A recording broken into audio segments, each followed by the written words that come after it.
A figura histórica que conhecemos como John Jay veio ao mundo em 23 de dezembro de 1745, ou 12 de dezembro, conforme o calendário juliano, no coração de Nova York, então uma modesta cidade de 10.000 almas na colônia homônima, uma entre as 13 possessões britânicas nas terras americanas.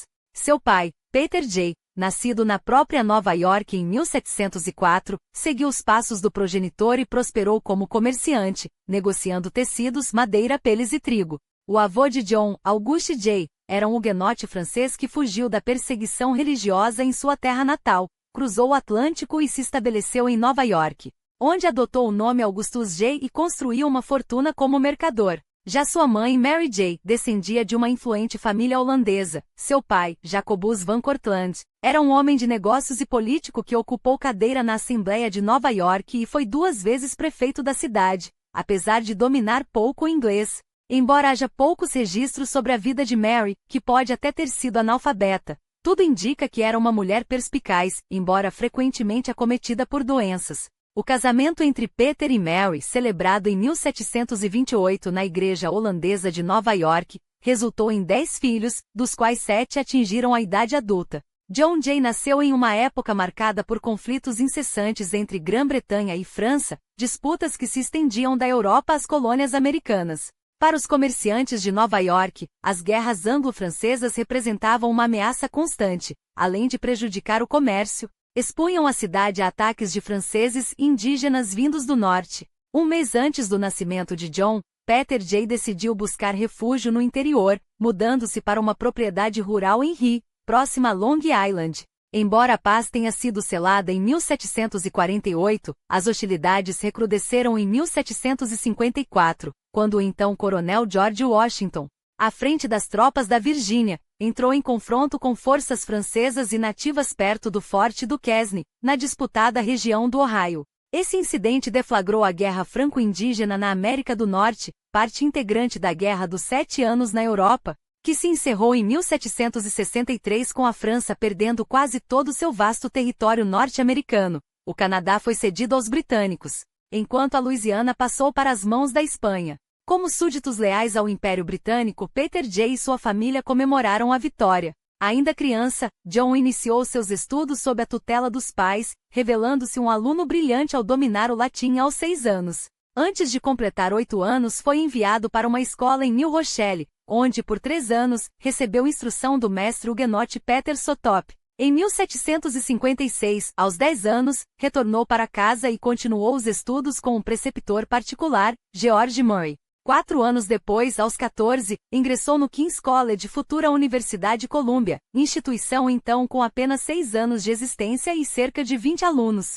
Sob a direção do reitor Samuel Johnson, um clérigo anglicano, os estudantes do primeiro ano mergulhavam em grego, latim, retórica e lógica, usando textos religiosos e filosóficos. Nos anos seguintes, o currículo abrangia ciências como matemática, agrimensura, física e astronomia, sempre equilibrando o conhecimento científico com a fé cristã. Em 1762, já no 3º ano de Jay, o classicista Miles Cooper assumiu a reitoria, introduzindo obras de Homero, Heródoto e Tucídides. Foi nesse ambiente que John travou amizade com Robert Livingston Jr., herdeiro de uma família proeminente de Nova York, cujo pai era juiz da Suprema Corte Colonial. Enquanto Livingston era extrovertido e sociável, Jay destacava-se pela descrição e seriedade. Outro colega que se tornaria um aliado para toda a vida foi Gouverneur Morris, futuro político influente e redator do preâmbulo da Constituição dos Estados Unidos. Ao se formar, em 22 de maio de 1764, Jay discursou sobre os benefícios e a felicidade decorrentes da paz recém-conquistada após a Guerra Franco-Indígena. Embora tenha atuado como representante dos negócios do pai durante a faculdade, optou pela carreira jurídica após a graduação. Em junho de 1764, tornou-se escrevente do advogado Benjamin Kisson. Enquanto Jay se dedicava aos estudos do direito, o governo britânico buscava aumentar a arrecadação nas colônias para repor os cofres esvaziados pela guerra e custeio da defesa contra os nativos nas fronteiras. Nova York, um dos principais centros comerciais, sentiu o impacto das novas tarifas. Em 1764, o parlamento aprovou a Lei do Açúcar, que apesar de reduzir a taxa sobre o melaço de 6 para 3 pence por galão, impôs medidas rigorosas de fiscalização e determinou que os casos fossem julgados por magistrados nomeados pela coroa, não pelos tribunais locais. Em resposta, a Assembleia de Nova York enviou uma petição ao parlamento, afirmando que, como súditos britânicos, só aceitariam tributos aprovados por seus representantes eleitos. Em março de 1765, veio a infame Lei do Selo, que onerava todo tipo de documento impresso, inclusive os jurídicos. Em outubro daquele ano, Nova York sediou o Congresso da Lei do Selo, cujos delegados reafirmaram a recusa em pagar impostos sem representação política. Com a entrada em vigor da lei em novembro, uma multidão se revoltou nas ruas, atacando tropas britânicas. Sem acesso a papéis selados, os advogados não podiam exercer suas funções. Jay então acompanhou Livingston em uma viagem pela Nova Inglaterra, retornando a Rio apenas após a revogação da lei, em maio de 1766. De volta ao escritório de Kisson, observou atentamente os desdobramentos políticos e concluiu que o parlamento cedeu não pela violência, mas pelas petições e resoluções respeitosas de órgãos como a Assembleia de Nova York e o Congresso da Lei do Selo. Após 4 anos de escreventação, período árduo, marcado pela cópia manual de documentos e pela escassa orientação de Kisson, frequentemente ausente em tribunais, Jay foi admitido na Ordem dos Advogados em outubro de 1768, ao lado de Livingston. Juntos abriram um escritório, convencidos de que suas conexões facilitariam a conquista de clientes.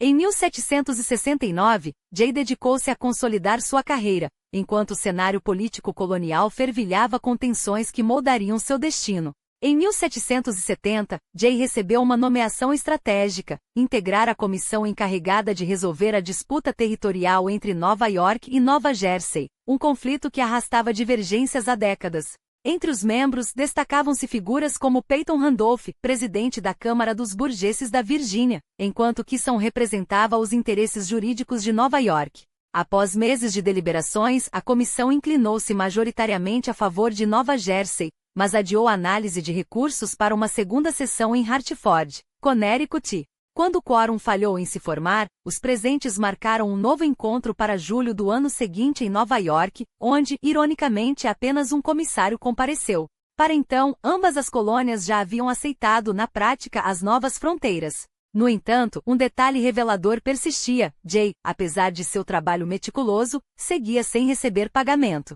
Em 1772, mesmo após a ratificação do acordo pelos governos e assembleias coloniais, ele recusou-se a liberar os registros oficiais da comissão, um gesto que, embora pragmático, sugeria uma mistura de princípios profissionais e frustração financeira. Só em fevereiro de 1773, após a promulgação de uma lei especial em Nova York, os documentos foram finalmente entregues.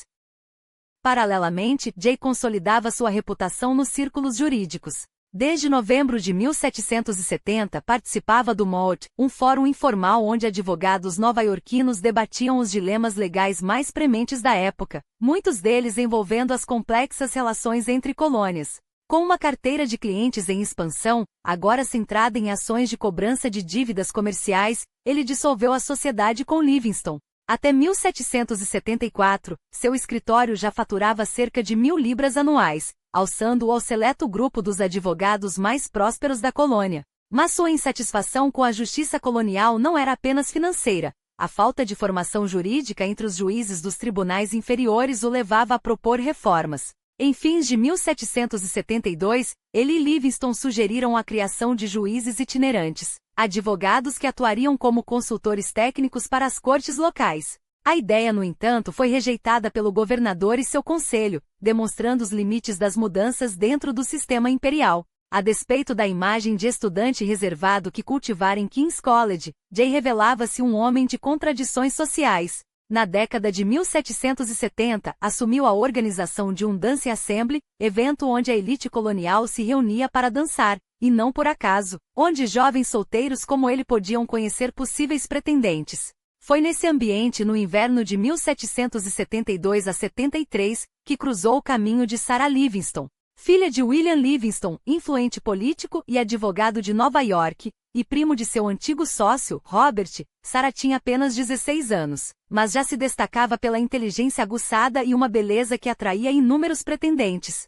O casamento, celebrado em 28 de abril de 1774 na residência dos Livingston em Elizabethton, Nova Jersey, uniu não apenas dois jovens, ele com 28 anos, ela com 17, mas também duas famílias profundamente envolvidas nos destinos da colônia. Sarah provaria ser muito mais do que uma esposa devotada. Tornaria-se sua conselheira mais próxima, gerenciando a casa com habilidade política, recebendo líderes revolucionários em jantares estratégicos e sustentando a carreira do marido durante suas ausências. Ao longo de quase 5 décadas de união, o casal teria 6 filhos, dos quais 5 sobreviveriam à infância. Enquanto a vida pessoal de Jay florescia, o clima político se deteriorava. Embora o Stupp Act tivesse sido revogado em 1766, a questão central permanecia. O parlamento britânico insistia em seu direito de taxar as colônias sem representação. A calma foi breve. Em maio de 1773, o TEA Act foi aprovado,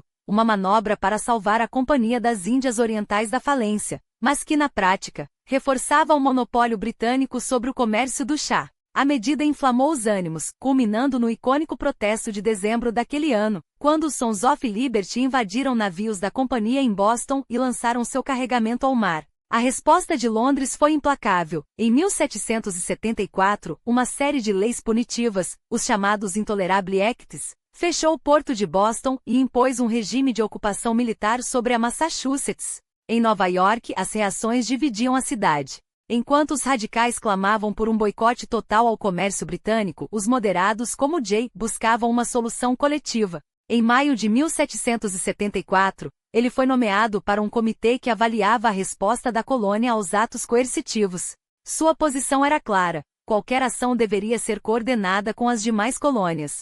Quando a ideia de um Congresso Continental ganhou força, ecoando o modelo do Stupp Act Congress de 1765, Jay foi escolhido como um dos 5 delegados de Nova York. Apesar de sua experiência política ainda incipiente, partiu para Filadélfia em agosto, acompanhado pelo sogro William Livingston, também delegado.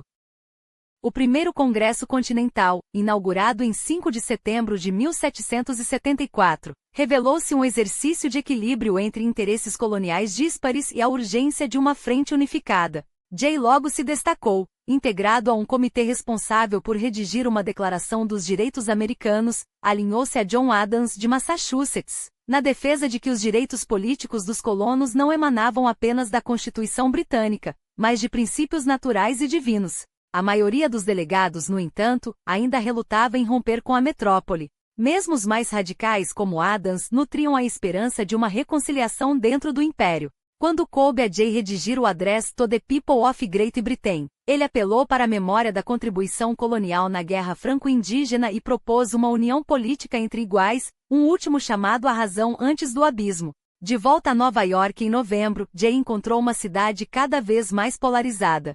Os Patriots, liderados por vozes emergentes como a de Alexander Hamilton, então um jovem estudante de King's College, possivelmente conhecido de Jay desde sua visita à casa dos Livingston em Elizabethton, ganhavam terreno frente aos loyalistas, defensores intransigentes da coroa. O estopim viria em 23 de abril de 1775, quando notícias dos primeiros tiros em Lexington e Concord chegavam a Nova York. A Revolução Americana havia começado. Jay foi imediatamente designado delegado ao Segundo Congresso Continental. Chegando a Filadélfia em meados de maio, posicionou-se ao lado dos moderados que, mesmo preparando-se para a guerra, ainda apostavam em uma solução diplomática. Integrante do comitê que redigiu a Olive Branch Petition, um apelo final ao rei George III como Protector of American Liberties. Ele assistiu à nomeação de George Washington como comandante-chefe do recém-criado Exército Continental, um gesto que simbolizava a transição irreversível da resistência para a independência.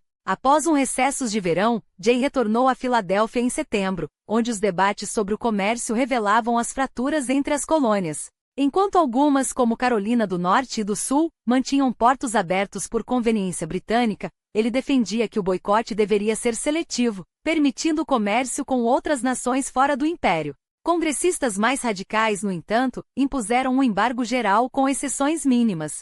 Em janeiro de 1776, Jay envolveu-se em negociações secretas com Lord Drummond, um intermediário que alegava ter apoio de ministros britânicos para uma proposta audaciosa. As colônias ofereceriam ao rei uma doação perpétua, arrecadada pelos próprios colonos em troca de autonomia. A ideia, embora tentadora, esbarrava em uma questão fundamental: até onde a lealdade à coroa poderia ceder espaço à soberania americana. Jay, pragmático como sempre, ponderava os riscos. Mas o tempo das meia-medidas estava terminando. A história, agora, exigia uma escolha. Enquanto avaliava essas propostas com a cautela que lhe era característica, Jay não deixou de apoiar os esforços de Benjamin Franklin para estabelecer laços com a França, uma jogada que mais tarde se revelaria decisiva. Mas o chamado do dever o trouxe de volta a Filadélfia em março de 1776, justamente para testemunhar o nascimento de seu filho, Peter Augustus. A realidade que o aguardava, no entanto, era implacável. As esperanças de uma reconciliação pacífica com a coroa britânica dissipavam-se como fumaça ao vento. A guerra já não era uma ameaça distante, mas uma certeza que batia às portas da nação nascente. Diante desse cenário, Jay voltou seu gênio estratégico para a esfera militar. Em abril, assegurou uma comissão para seu jovem amigo Alexander Hamilton na artilharia, um gesto que marcaria o início da ascensão meteórica de um dos mais brilhantes táticos da Revolução. Enquanto isso, os preparativos para a defesa de Nova York se intensificavam. Uma frota britânica imponente comandada pelo almirante Richard Howe aproximava-se do horizonte, carregando não apenas canhões, mas a promessa de uma devastação sistemática. Em maio, Jay deixou Filadélfia rumo ao Congresso Provincial de Nova York, onde a linha entre lealdade e traição seria traçada com sangue e tinta. Lá sua atuação foi implacável. Loyalistas foram presos, propriedades confiscadas, e um novo governo estadual foi forjado nas chamas da urgência. Sua ausência em julho, quando o Congresso Continental adotou a Declaração de Independência de Jefferson, não diminuiu seu impacto. Ao contrário, foi em White Plains, no dia 9 de julho, que Jay redigiu uma resolução ousada, endossando sem reservas a ruptura definitiva com a Grã-Bretanha. O estado de Nova York nascia ali, não por decreto real, mas pela vontade inquebrantável de homens que haviam escolhido a liberdade acima de tudo. O verão de 1776, no entanto, não trouxe apenas vitórias simbólicas. Em 27 de agosto, as forças de Washington foram esmagadas na Batalha de Long Island. Só uma retirada noturna, quase milagrosa, evitou o aniquilamento total do exército continental. Jay, agora em Fishkill, ao longo do Vale do Hudson, onde abrigara sua família, foi nomeado para um comitê que caçava conspirações, um trabalho sujo, mas necessário. Espiões como Enoch Crosby infiltraram-se entre os suspeitos, enquanto neutros hesitantes, como seu antigo colega de King's College, Peter Van Schaik, eram forçados a escolher um lado. A recusa de Van Schaik em jurar lealdade a Nova York selou seu destino, o exílio em Nova Inglaterra. Enquanto isso, o exército de Washington sangrava. Derrota após derrota o empurrava através de Nova Jersey, até que em dezembro, a travessia desesperada do rio Delaware se tornou o último ato de resistência antes do colapso. Foi nesse momento de escuridão que Jay dirigiu-se aos representantes de Nova York com um discurso inflamado. A América, argumentava, não poderia ser subjugada. Uma nação de milhões, forjada na luta por liberdades que nenhum tirano poderia arrancar, estava destinada a triunfar. Não era uma questão de se, mas de quando. Em 1777, com a guerra devorando recursos e vidas, Jay voltou sua atenção para a estrutura do poder. A nova Constituição de Nova York, redigida sob sua influência, refletia sua desconfiança em relação às paixões populares. Um legislativo bicameral e um executivo forte, eleito para mandatos longos, eram os pilares de um sistema projetado para resistir tanto à tirania quanto ao caos. Mas a política, como a guerra, era um campo minado. Quando apresentou seu projeto em Kingston em março, encontrou resistência. O governador eleito não foi seu primo, Philip Schuyler, mas George Clinton, um homem que dominaria o cargo pelas 2 décadas seguintes, tecendo uma rede de influência que Jay logo aprenderia a navegar com prudência. Enquanto o estado de Nova York era espremido entre 2 frentes britânicas, Burgoyne descendo do norte com 5.000 homens e Howe consolidando seu controle sobre a cidade de Nova York, Jay e o governador Maurice partiram para Filadélfia em julho, suplicando reforços a Washington.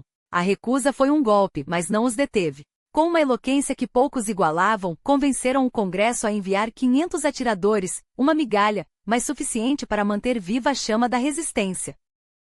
Em setembro, já como chefe de justiça de Nova York, Jay abriu o Supremo Tribunal do Estado com um discurso que era ao mesmo tempo um manifesto e um aviso. A causa revolucionária não era negociável, e a Constituição, seu escudo sagrado. Mas a história, mais uma vez, acelerava seu curso. Em outubro, Burgoyne rendeu-se em Saratoga, uma vitória que não apenas salvou a campanha do Norte, mas convenceu a França a reconhecer a independência americana e entrar na guerra. Enquanto o mundo assistia à virada dos acontecimentos, Jay, em meio ao turbilhão, já enxergava as fraturas do sistema que ajudara a criar. O Conselho de Revisão, encarregado de avaliar a constitucionalidade das leis, revelava-se um tigre de papel. Os legisladores simplesmente o ignoravam quando lhes convinha.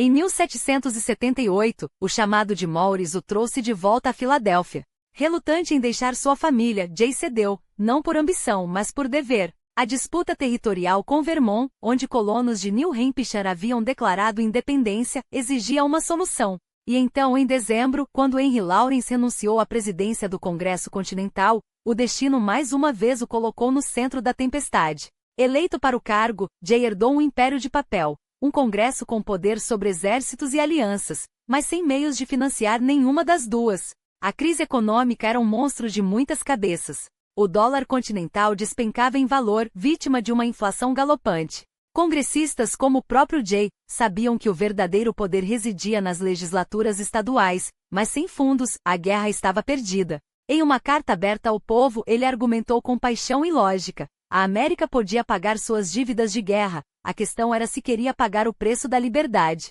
Seu apelo, no entanto, ecoou em salões vazios. Os estados, ciosos de sua autonomia, relutavam em abrir os cofres. E enquanto a moeda desmoronava, uma verdade cruel pairava sobre todos. Se a revolução falhasse, o dólar continental não valeria nem o papel em que era impresso. A missão enviada a Vermont em julho fracassou, e em setembro o Congresso, já exaurido, rendeu-se à sugestão de Jay, pedir a Nova York, New Hampshire e Massachusetts que aprovassem leis autorizando uma comissão de limites federais. Mas a estratégia esbarrou na mesma teimosia de sempre. New Hampshire e Massachusetts recusaram-se a ceder, e a disputa só encontraria solução anos depois, com a admissão de Vermont à União em 1790. Enquanto isso, como presidente do Congresso, Jay trocava cartas frequentes com Washington, não apenas relatórios secos sobre suprimentos, mas confidências amargas sobre a paralisia de um governo sem poderes. Os dois homens, tão distintos em temperamento, uniram-se na frustração.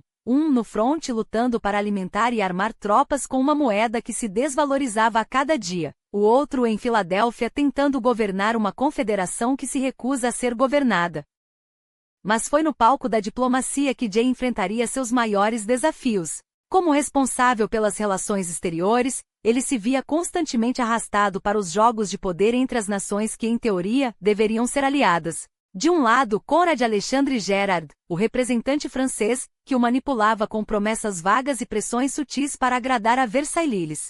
Do outro, Dom Juan de Miralles, o enviado não oficial da Espanha, com quem travava discussões acaloradas sobre o Mississippi, aquele rio que, como uma faca, dividia os sonhos americanos da Louisiana espanhola. Em abril de 1779, França e Espanha assinaram uma aliança secreta. Em junho, a Espanha declarou guerra à Grã-Bretanha. Não por idealismo revolucionário, mas para recuperar Gibraltar. Jay, que há quase um ano presidia um congresso falido, sabia que aquela era sua chance. Em outubro de 1779, embarcou com Sarah rumo à Espanha, não como suplicante, mas como ministro plenipotenciário, embora o título, como logo descobriria, valesse menos que o papel em que estava escrito.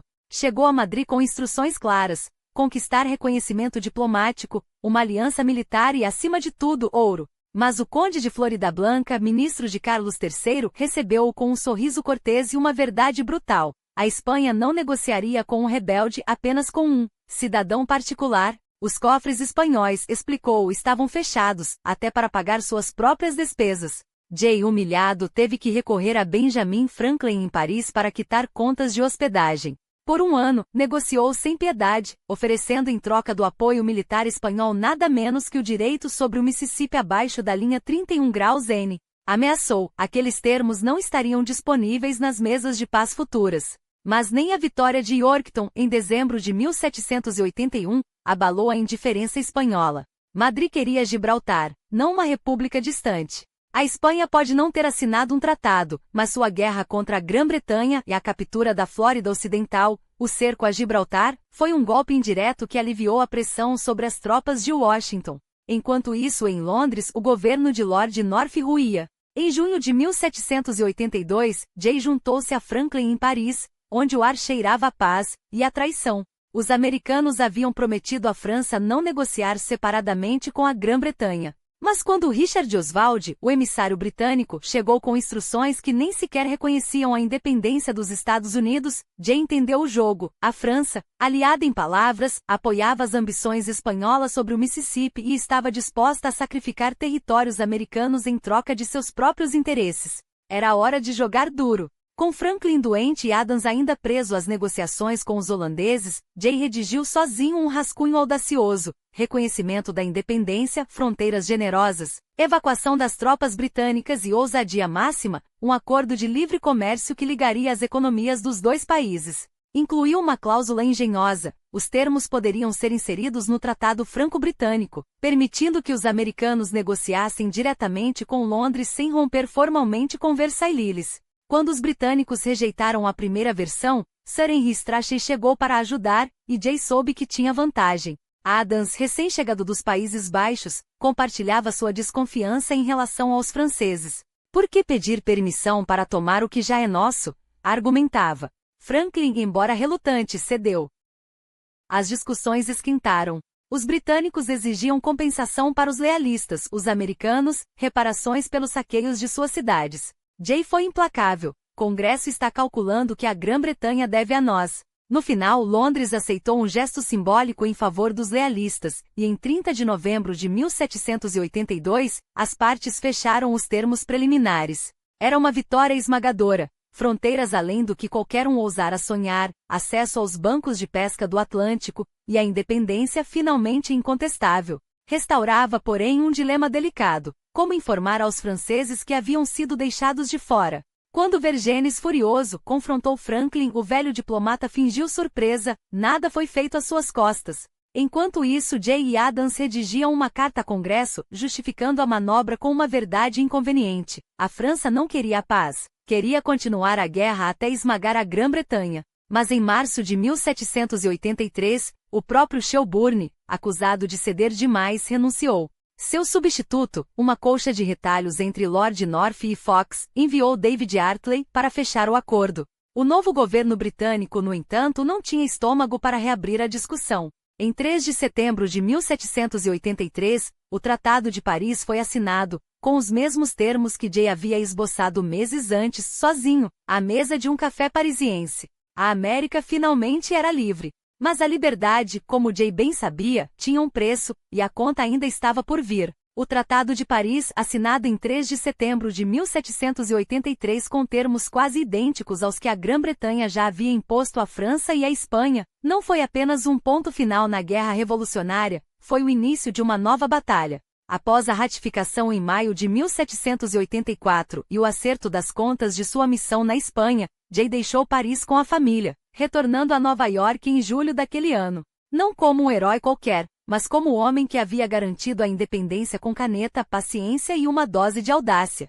A cidade, ainda em ruínas pela guerra, o recebeu com honras, a Freedom of New York, um título que poucos mereciam. Mas o reconhecimento não pararia por aí. Enquanto a poeira dos escombros se assentava e Nova York se reconstruía, Jay descobriu que seu nome já havia sido escrito em outro destino. Robert Livingston, seu amigo e antecessor, abandonara o cargo de secretário de Negócios Estrangeiros na primavera anterior. Em dezembro de 1784, sem hesitar, Jay aceitou a posição, não por ambição mas por dever. O Congresso, então reunido em Trenton, Nova Jersey, decidiu transferir a sede temporariamente para Nova York, cidade que aos poucos voltava a respirar. E os Jays, entre os mais abastados da região, ergueram uma mansão de 3 andares em 1785, símbolo de uma era que nascia. Enquanto isso, no Bank of New York, instituição fundada por seu aliado Alexander Hamilton no ano anterior, Jay abriu sua conta, reforçando os laços com um sistema financeiro que ajudaria a moldar. Diferente de muitos de seus pares, Jay não era um deísta distante ou um cético da razão. Era um cristão convicto, e sua fé se traduzia em ações. Doou recursos para reconstruir a Trinity Church, onde outrora orara, enquanto o país ainda tremia sob os efeitos da guerra. Mas sua missão agora era mais terrena e mais urgente. Como responsável pela política externa americana, supervisionava diplomatas em um continente que ainda os via com desdém. O problema? O Congresso fraco e dividido, mal conseguia impor sua autoridade. Sem exército permanente, sem marinha, sem alavancas reais de poder, Jay e seus enviados negociavam com as mãos atadas. A paz estava no papel, mas a Guerra Fria com a Grã-Bretanha persistia.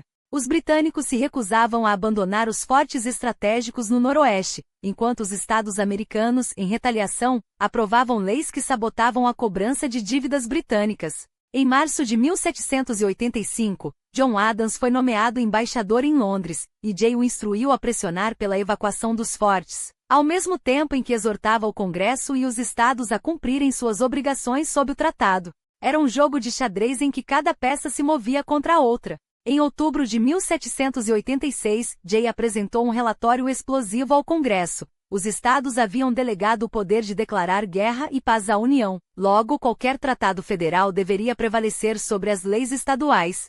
Sua conclusão era implacável. Várias legislaturas estaduais haviam violado o Tratado de Paris, tanto na questão das dívidas quanto nos direitos dos lealistas. A solução? Uma lei federal redigida por ele próprio para revogar essas medidas inconstitucionais. Adams foi informado. Os Estados Unidos, sim, estavam descumprindo o acordo. Em março de 1787, o Congresso adotou a estratégia de Jay, e até o verão, ele pôde relatar a Adams que finalmente havia progresso. Mas quando Adams deixou Londres em fevereiro de 1788, ninguém foi enviado para substituí-lo. As feridas permaneciam abertas. E não eram apenas os britânicos que testavam a paciência americana. A França, após um acordo consular desfavorável negociado por Franklin em 1784, e rejeitado pelo Congresso em dezembro de 1787, exigia uma revisão. Jay autorizou Thomas Jefferson a renegociar os termos, impondo que os cônsules franceses se submetessem às leis americanas.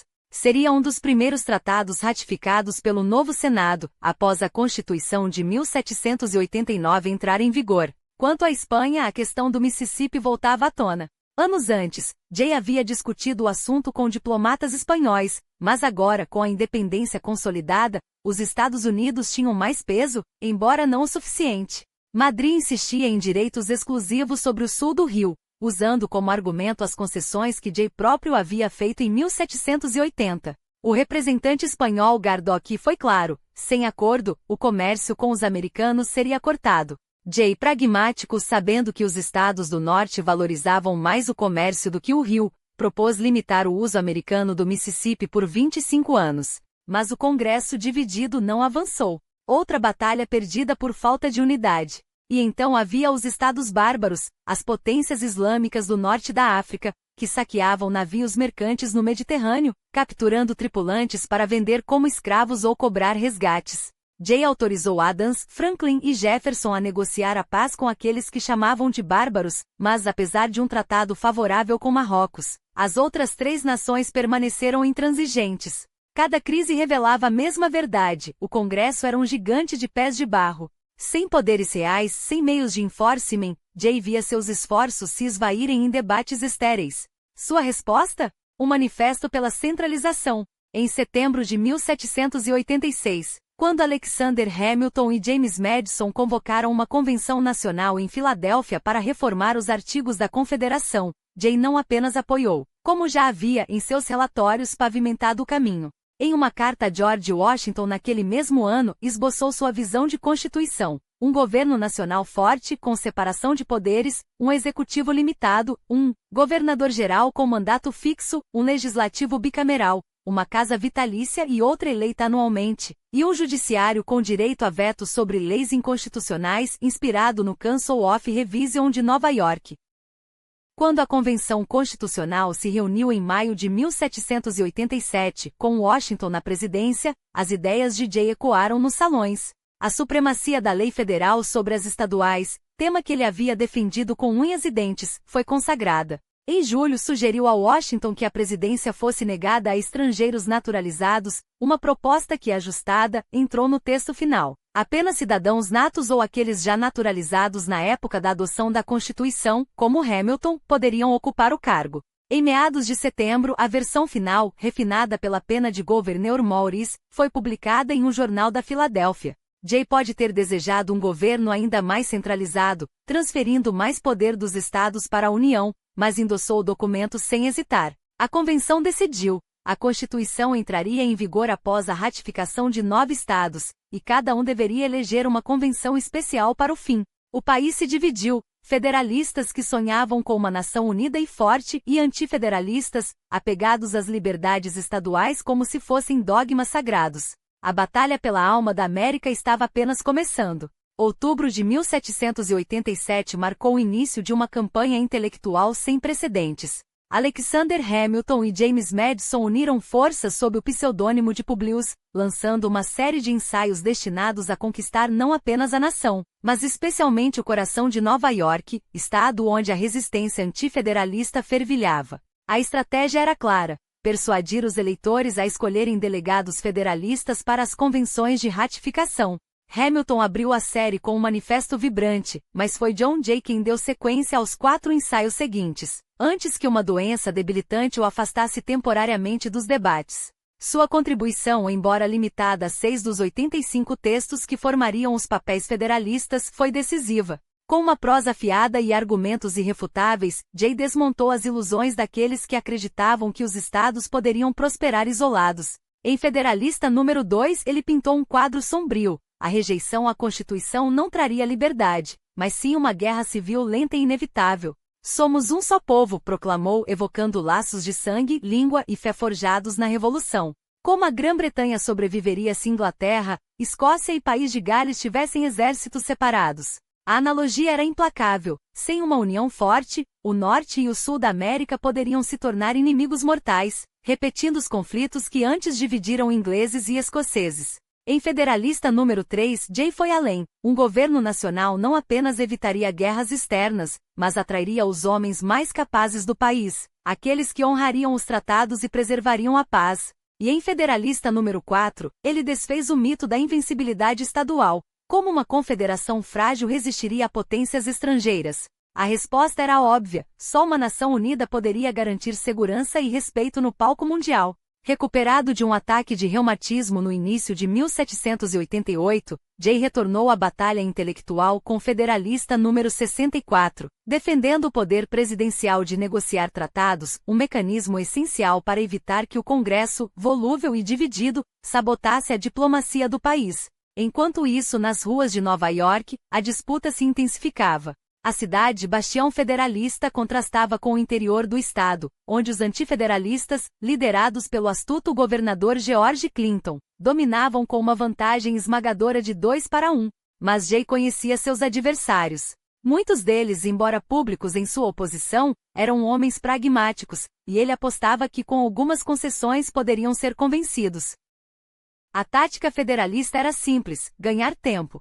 Enquanto a convenção de Poughkeepsie debatia a Constituição artigo por artigo, notícias chegavam como raios em uma tempestade. Em 24 de junho, New Hampshire tornou-se o 9º estado a ratificar. O impulso era irreversível. Em 2 de julho, a Virgínia, estado-chave, lar de Washington e Madison, seguiu o exemplo. Nova York, agora isolada ao lado de Carolina do Norte e Rhode Island, via o futuro se definir sem ela. Os antifederalistas, embora teimosos, começavam a ceder. Jay, sempre o estrategista, permitiu que formulassem suas emendas simbólicas. E então, em 26 de julho, por uma margem apertada de 30-27, a convenção votou pela ratificação. O golpe final veio com uma carta habilidosa de Jay aos outros estados, propondo uma segunda convenção para discutir alterações, um gesto que acalmou os ânimos sem comprometer a essência da Constituição. Hamilton levou os louros da vitória, mas foi Jay quem arquitetou a reconciliação. Sua habilidade como mediador, mais sutil que a de seu amigo, provou-se indispensável. Quando a Constituição finalmente entrou em vigor, em 4 de março de 1789, e George Washington assumiu a presidência em 30 de abril, o nome de Jay ressurgiu com força. Embora muitos o vissem como o próximo secretário de Estado, seu coração pertencia à justiça. Em agosto, ele deixou claro a Washington: preferia a toga à diplomacia. A escolha abria caminho para Thomas Jefferson, chamado de volta de Paris, assumir as relações exteriores, enquanto Jay se preparava para moldar o sistema judicial que daria vida à nova nação. Em setembro de 1789, o Congresso aprovou o Judiciary Act, e Washington, sem hesitar, nomeou Jay como primeiro presidente da Suprema Corte. Ao seu lado, 5 juízes associados foram confirmados pelo Senado em um gesto unânime, sinal de que, mesmo entre rivais, sua reputação de integridade era inatacável. Mas a corte, que nasceu em 2 de fevereiro de 1790, não teve um início glorioso. Após uma semana, fechou suas portas por falta de casos. O sistema judicial ainda era uma promessa, não uma realidade. E Jay, além de chefiar a Suprema Corte, tinha outra missão: percorrer os circuitos federais, levando a autoridade da União a cada estado. Foi nessas viagens, na primavera de 1790, que ele forjou sua visão de justiça. Em cada tribunal pelo qual passou, repetiu o mesmo discurso aos jurados: a lei federal não era uma ameaça, mas o escudo de suas liberdades. Liberdade não é fazer o que se quer, advertia, mas o direito igual de todos viverem em paz, seguros e sem opressão, dentro dos limites que as leis constitucionais traçam para o bem comum. Suas palavras não eram retórica vazia, eram um aviso. Quando a corte se reuniu novamente em agosto, os juízes enfrentaram um dilema constitucional. Era justo que os mesmos magistrados que julgavam um caso nos tribunais de circuito o revisassem depois na Suprema Corte? A resposta foi unânime: não apenas indesejável, mas inconstitucional. Ainda assim, a questão permaneceu sem solução. Então, em novembro, uma carta de Alexander Hamilton chegou a Boston, carregada de urgência. A legislatura da Virgínia ameaçava ignorar suas reformas financeiras, desafiando a supremacia das leis federais. O secretário do Tesouro queria que a justiça interviesse. Jay recusou-se. Sua resposta foi seca: o governo nacional deve fazer o que é certo e, se possível, permanecer em silêncio. Não era hora de provocação, mas de consolidar a autoridade com prudência. Em 1790, a capital federal mudou-se para Filadélfia, arrancando Jay de sua amada Nova York. Mas foi nos circuitos da primavera seguinte que ele deixou sua marca mais duradoura. Com decisões ousadas, anulou uma lei de Connecticut que violava o Tratado de Paris e derrubou uma norma de Rhode Island que desafiava as disposições monetárias da Constituição. A Suprema Corte finalmente começou a funcionar, ainda que em sua primeira sessão em agosto de 1791, tenha descartado o único caso que recebeu por um detalhe processual. Cansado das viagens intermináveis e da vida em Filadélfia, Jay aceitou um novo desafio em 1792, enfrentar George Clinton na disputa pelo governo de Nova York. Apoiado por Hamilton e por figuras como Philip Schuyler, ele parecia destinado à vitória. Mas a política é uma guerra suja. Seus antigos aliados como Robert Livingston, agora chancelor do estado, e seu colega de faculdade, o atacaram na imprensa, acusando-o de ser um fantoche de Hamilton. Quando as urnas fecharam, Jay saiu na frente, mas Clinton manobrou. Votos de condados disputados foram anulados, e a vitória escapou por entre os dedos. A eleição, marcada por fraudes e violência, deixaria cicatrizes. Mas para Jay, a batalha pela União nunca terminara, apenas mudará de campo. A derrota eleitoral não abalou a determinação de Jay. Enquanto seus apoiadores e os seguidores de Clinton trocavam acusações nas ruas e nos jornais, ele recusou-se a contestar o resultado. Não era um homem de disputas públicas, era um estrategista. Em vez de se arrastar pela lama da política partidária, manteve-se firme em seus deveres judiciais, onde a lei, não a retórica, ditava as regras. E foi justamente ali, nos tribunais, que ele travaria sua próxima batalha pela integridade da República. Em abril de 1792, o Congresso havia aprovado a Invalid Pensions Act, uma lei que obrigava os juízes dos circuitos federais a julgar os pedidos de pensão de veteranos da Revolução, mas com uma armadilha: suas decisões ficariam sujeitas à revisão do secretário da Guerra. Jay não hesitou. Em uma opinião contundente, declarou que aquelas funções não eram judiciárias, mas administrativas, e que ao submeter os juízes ao escrutínio do Executivo, o Congresso havia ultrapassado seus limites constitucionais. Era uma declaração velada de inconstitucionalidade. No entanto, pragmático como sempre, ele interpretou a lei de forma a preservar sua autoridade. Se os juízes fossem obrigados a agir, que o fizessem não como magistrados, mas como comissários nomeados para avaliar os casos. E assim, enquanto viajava pelo Distrito Oriental ao lado do juiz William Cushing, Jay ouviu dezenas daqueles pedidos, aplicando a lei com a frieza de um cirurgião, cortando o que era necessário, preservando o que podia ser salvo. Mas foi no Supremo Tribunal, em agosto daquele ano, que sua visão constitucional se revelaria em toda sua força. O caso Chichovee Georgia chegava como um teste. O executor do espólio de um comerciante da Carolina do Sul processava o estado da Geórgia por dívidas não pagas. A defesa? Que a Geórgia, como entidade soberana, não poderia ser levada a um tribunal federal. Jay não apenas rejeitou o argumento, ele o esmagou. Com uma opinião de fôlego, lembrou à nação que na América, a soberania não residia em reis ou governos, mas no povo. Na Europa, o príncipe é soberano e os súditos são seus servos, escreveu.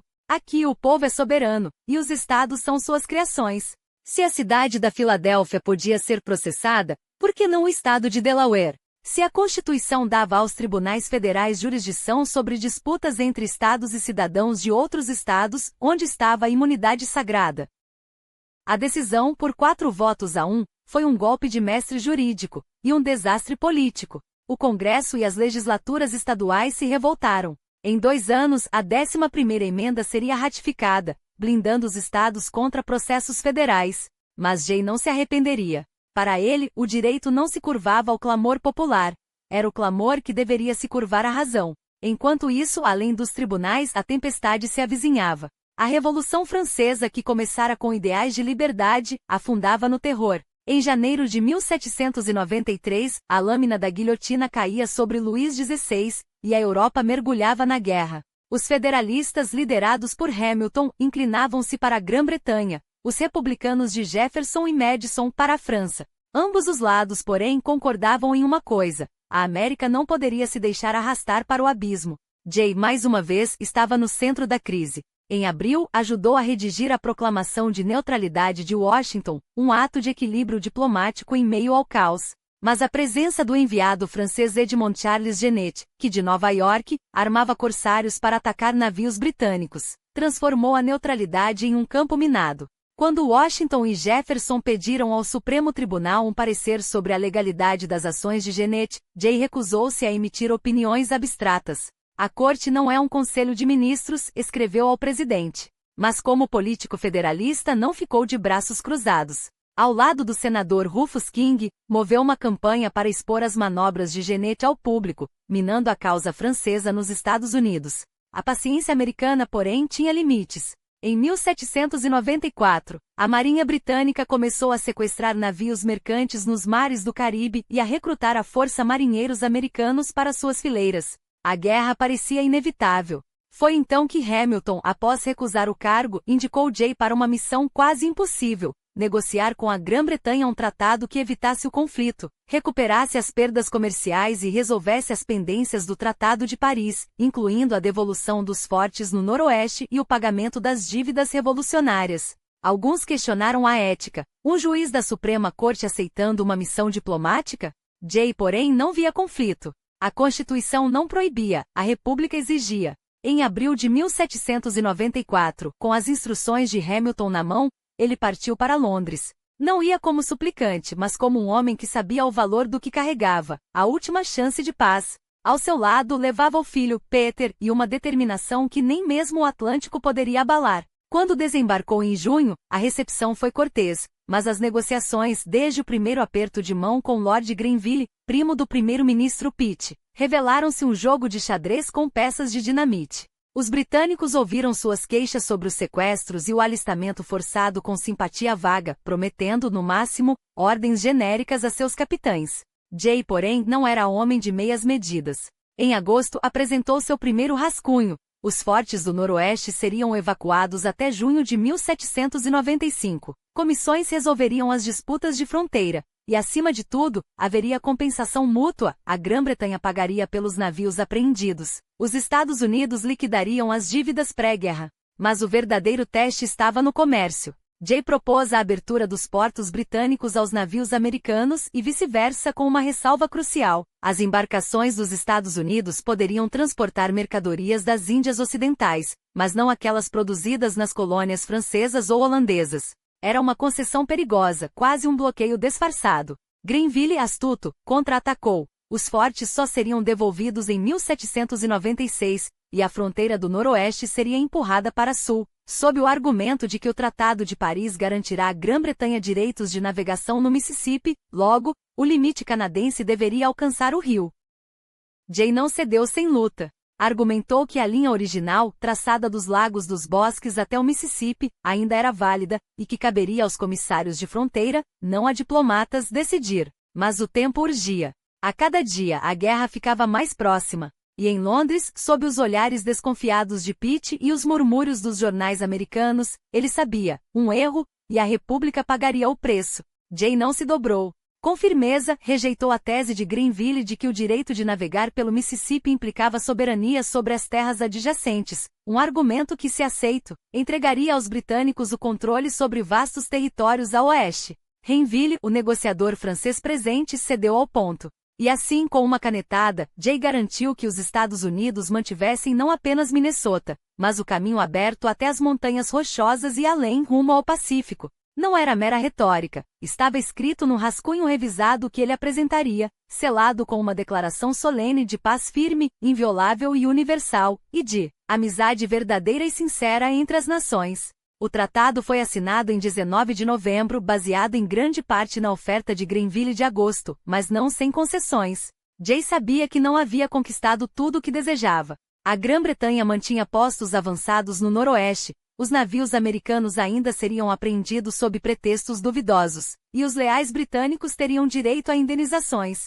Mas a alternativa? Uma guerra que a jovem república não podia pagar. Melhor um acordo imperfeito do que o risco de um inverno transatlântico com canhões trovejando. Ele permaneceu em Londres até abril de 1795, enquanto, do outro lado do oceano, outro diplomata americano, Thomas Pinckney, negociava com a Espanha o que Jay não conseguirá em 2 tentativas, a abertura do Mississippi. Os espanhóis, temendo que o tratado de Jay fosse o prelúdio de uma aliança anglo-americana, cederam.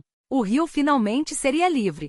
Quando Jay desembarcou em Nova York, em 28 de maio, o Senado já debatia seu tratado a portas fechadas. A votação seguiu linhas partidárias. Os federalistas aprovaram. Os republicanos, furiosos, acusaram-no de traição. Pior, circularam boatos de que o próprio Chief Justice teria sido subornado pelos britânicos. Washington, porém, assinou o documento em agosto.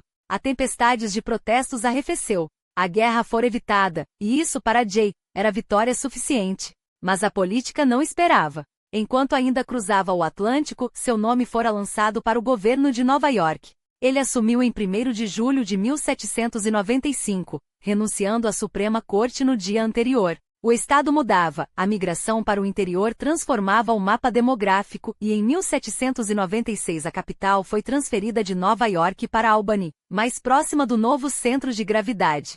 Como governador, Jay não se limitou a administrar. Reformou as leis criminais, restringindo a pena de morte e abolindo os açoites. Ironias de um homem que, apesar de proprietário de escravos, presidira a New York Manumission Society. Em 1799, sob sua influência, a legislatura aprovou uma lei que libertaria, anos depois, os filhos dos escravos nascidos naquele ano, as mulheres aos 25, os homens aos 28. Era um passo, não um salto, mas era movimento. A sombra da guerra, porém, voltava a pairar. Desta vez vinha de Paris. Com os Estados Unidos e a França à beira do conflito em 1798, Jay, agora também comandante-chefe da milícia estadual e almirante da Marinha de Nova York, pressionou por fortificações. O legislativo, inicialmente relutante, liberou $150 mil para defender o porto e mais 165 mil para um arsenal. E a quem confiou a execução? A Alexander Hamilton, seu antigo aliado, agora segundo em comando do Exército Federal montado para enfrentar os franceses. Enquanto isso, a eleição presidencial de 1796 colocará seu amigo John Adams na Casa Branca por uma margem estreita, 71 votos contra 68 de Jefferson. 4 anos depois, o duelo se repetiria, e Nova York, com seus 12 grandes eleitores, seria o campo de batalha decisivo. Os republicanos haviam conquistado a legislatura estadual em 1800 e, com ela, o controle sobre a escolha dos eleitores. Hamilton, desesperado, escreveu a Jay que convocasse a legislatura anterior, ainda federalista, para mudar as regras e salvar a eleição. Jay recusou. Alterar as regras após o jogo ter começado é tirania, não estratégia, respondeu. O resultado? Jefferson venceu com 73 votos, Adams ficou com 65. E quando o empate entre Jefferson e Burr jogou a decisão para a Câmara, os federalistas, em um último suspiro, tentaram eleger Burr até que Hamilton, ironicamente, usou sua influência para garantir a vitória do rival menor. Nesse mesmo dezembro, Adams ofereceu a Jay o que fora seu, a presidência da Suprema Corte. Ele declinou. Já serviu o suficiente, disse. O cargo foi para John Marshall, que o ocuparia por 34 anos, moldando o judiciário americano com decisões que ecoariam por séculos. Em junho de 1801, Jay deixou o governo de Nova York e se retirou para sua fazenda em Bedford, a poucas milhas de Rye, onde crescerá. A casa modesta ganhou um terceiro andar, supervisionado por ele mesmo. Sarah, a sua esposa, já doente há anos, só pôde se mudar em dezembro. Por um breve momento pareceu recuperar as forças. Até que maio de 1802 a levou. Jay ficou com os 5 filhos que lhe restavam, e com o peso de uma nação que, apesar de seus esforços, mergulharia na guerra com a Grã-Bretanha em 1812, o mesmo conflito que seu tratado de 1794 tentará evitar. Nos anos seguintes, ele raramente se pronunciou. O Partido Federalista definhava, os republicanos dominavam. Mas em 1819, quando a crise pela admissão do Missouri ameaçou rasgar a União, Jay quebrou o silêncio. Em carta a Elias Boudinot foi claro, a escravidão não deve se expandir. Onde existe, que seja abolida, gradualmente mas sem retrocesso. O compromisso de Missouri, que admitiu o Estado como escravo mas proibiu a prática ao norte do paralelo 36, foi uma solução imperfeita. Como tantos de seus acordos. Nos últimos anos, revisitou o passado. Troca cartas com Adams rememorando a Revolução. Os filhos e netos dos heróis da independência o procuravam, ávidos por relatos que só ele poderia dar. Seu filho William, cofundador da American Bible Society em 1816, o levou a presidir a instituição. E quando, meio século após a Declaração de Independência, foi convidado a... Quando o convite chegou para celebrar os 50 anos da independência em Nova York, no fatídico 4 de julho de 1826, Jay recusou com relutância. A idade e a saúde frágil já o traíam. 3 anos depois, em 17 de maio de 1829, aos 83 anos, o último dos grandes arquitetos da Revolução partiu em silêncio, não sem antes deixar um legado que poucos conseguem dimensionar. Entre os gigantes que forjaram os Estados Unidos, Franklin, Washington, Adams, Hamilton, Jefferson, Madison. Seu nome soa menos, quase como um eco abafado pela história. Mas seria um erro subestimá-lo. Jay não foi apenas um espectador da fundação da nação, foi um de seus pilares. Advogado brilhante em Nova York, delegado nos 2 congressos continentais, redator da Constituição do seu estado e seu primeiro juiz-chefe. Mesmo quando a missão diplomática na Espanha lhe rendeu apenas frustrações, foi sua mão firme que, ao lado de Franklin e Adams, garantiu o Tratado de Paris em 1783, o documento que forçou a Grã-Bretanha a reconhecer, pela primeira vez, a independência americana. Sua genialidade não parou por aí. Como secretário de Negócios Estrangeiros, consolidou a primazia das leis federais sobre as estaduais, um princípio que mais tarde se tornaria pedra angular da Constituição. Ao lado de Hamilton e Madison, defendeu a União nos Federalist Papers, moldando o pensamento que ainda sustenta o país. Como primeiro presidente da Suprema Corte, estabeleceu as bases do sistema judicial americano, afirmando a autoridade federal em casos que definiram gerações. E quando a guerra com a Grã-Bretanha ameaçou explodir novamente, foi seu nome, e sua habilidade que selou o controverso porém necessário Tratado de Jay em 1794. Um acordo imperfeito, sim, mas que evitou um conflito que os Estados Unidos, então frágeis, não sobreviveriam. Sua carreira coroou-se como governador de Nova York, onde, em um gesto que poucos lembram, deu passos decisivos para abolir a escravidão no estado. Um homem de contradições? Talvez. Um traidor dos ideais revolucionários por sua aproximação com os britânicos. A história é mais complexa. Jay acreditava que a sobrevivência da República dependia de pragmatismo, não de idealismo cego. Seus críticos o acusam de concessões excessivas, seus defensores de ter salvo a nação do colapso. Então, merece ele mais reconhecimento? Ou suas escolhas, especialmente o tratado que leva seu nome, mancharam seu legado? A resposta não é simples, mas uma coisa é certa: sem John Jay, os Estados Unidos que conhecemos simplesmente não existiriam. E isso, por si só, deveria bastar para que seu nome ressoasse com a mesma força dos outros fundadores.